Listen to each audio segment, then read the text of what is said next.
So I would tell them a lot about evaluations right from the start. I would say, like, this is the best possible thing I can do for you. If you have a supervisor who doesn't do an evaluation for you, like, then they're not invested in you. So we're gonna meet in a couple of days and we're gonna have an evaluation and we're gonna chat about how things are going, and we're gonna do it in 1 month, and then a little bit longer after that.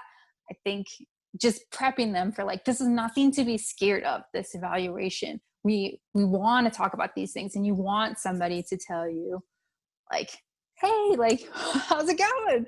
And like, one thing for new employees is to let them tell you themselves, because they know. Like, if you ask them, like, so what's not going so well, sometimes it feels better to have that chance yourself than to have somebody explain to you, like, what you already know. Oh, It's that's a not good going idea. well. Like, and if you have a chance to say it in an environment where you don't feel like you're going to get in trouble for it, like it's almost a get out of jail free card. So you're able to be like, I'm not getting along with that other person, or I don't have enough time to do the things I want to do or need to do. Then they don't feel like they have to hide it. And when you get into that hiding relationship, that's when things all go sideways. Yeah. Yeah. I also started asking them to give me feedback, positive feedback on their coworkers, which I think that I learned a ton. I learned so much by asking them, like, hey, tell me something that you noticed about one of your coworkers that they're doing well.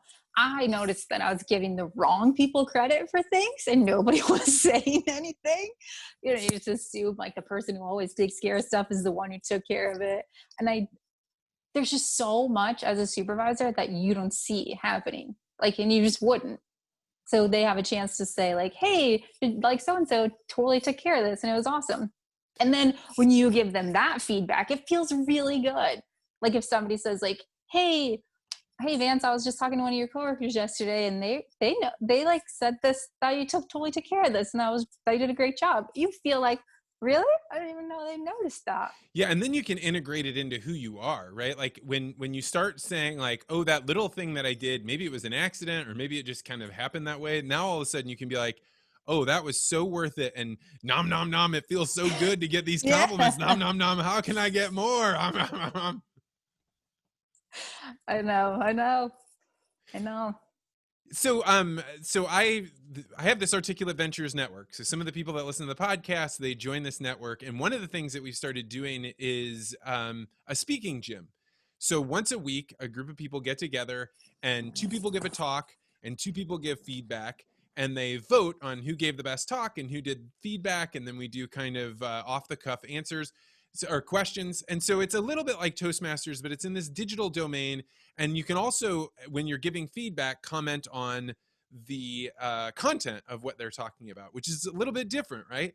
And one of the things that people have reached out to me afterwards and said was, I learned more by giving other people feedback than I did giving a speech and having somebody give me feedback. Because now all of a sudden I have to start processing through, like, what did they do well and how can I frame that and how can I. And I think that that's one of the lost arts of communication. Like, by putting people in the position where they have to give other people feedback, it ends up becoming far more a mirror about you, because you're sitting there being nervous and like, you're like, I don't want them to reject it. What if they're mad at me? But I also want to tell them something important. And I've been told that if I don't tell people something important, that I'm doing something wrong, but I don't know how to. And like, I think that the feedback mechanism is one of those things that the high up boss can do a lot of good for the middle management if they are teaching them how to give feedback and then giving them opportunities over and over and over and over again to do it. So you get over that adrenaline rush and you start to see like, when I feed it to them this way, they take it a lot Yeah. better than the other way. Yeah, and I think, like, if you are in an environment that gives a lot of feedback, you're more willing to take it. Like, if that's just kind of what the culture is like, or that group is like that, you just know that people are going to give you feedback, especially if you really value it. Like, I don't know, sometimes with Toastmasters, every once in a while somebody's giving you feedback and you're like, I don't think that you're great. So I don't, your feedback doesn't mean I'll take it, but it doesn't mean the same. I wish that this person would have given me feedback because I really want to know what they would say. One of the things that we added in this week is everybody in the group now throughout the week, as they're thinking about what was said, at some point, something you heard during speaking, Jim, is going to pop into your head. And now you're responsible, if you think of something, to write that person and say, hey, I was going through this part of my day and this happened, because that ends up reinforcing the content of what people are saying. And it starts making them go like, really, that made a difference? That was just something I threw in there. I didn't think. And by getting people into that mindset, I think this is something that you're really good at, of helping people understand when they did something that had an impact on you. One, just by you recognizing it, it makes your life better. It's just more rich and more full. Yeah. But by telling somebody else, you just like light them up, and you build a bond with somebody that you might otherwise be like, I don't have a reason to contact them or be in touch with them.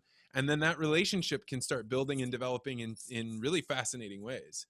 Yeah, especially if you say something really specific. So they're like, that, like exactly what you're saying.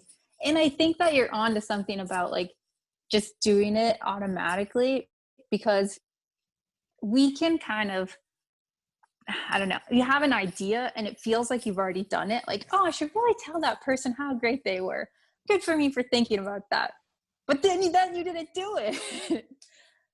Yeah, I And often it's tell like people just, like that want to do journal writing. Like, so people have asked me before, like, oh, I sit down to write a journal and I just don't know what to write. And I'm always like, well, one way you can start is, instead of writing it for yourself, write a note to somebody else about a thought you had about something they did, and try and make it positive, or make it as a positive experience.